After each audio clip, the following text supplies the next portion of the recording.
જે સુવિધા અમને ફોન ઉપર જે આપવામાં આવી હતી કે તમને પંખા, કેમેરા અને જમવાની જે વ્યવસ્થા તમને અને રહેવા માટેની વ્યવસ્થા મળશે, એ અત્યારની હાલની તારીખમાં જે ગરમી જોઈ શકો છો એ પ્રમાણે અમને કોઈ જાતની સુવિધા આપી નથી.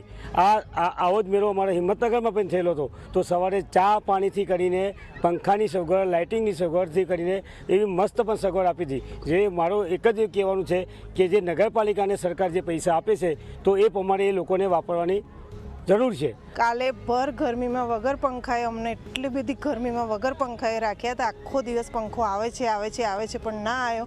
આજે પણ આટલી ગરમીમાં અમે પંખા વગર અહીંયા સ્ટોલ લગાવીને ઊભા છે. બીજી બધી સગવડ તો ના આપે તો કંઈ નહીં, બેઝિક પંખો બી અહીંયા સગવડ નથી. કાલે બપોરનું જમવાનું બી આવે છે, 2 ટાઈમ જમવાની વ્યવસ્થા છે એમ કીધું હતું પણ નહોતું આપ્યું, સાંજે આપ્યું હતું.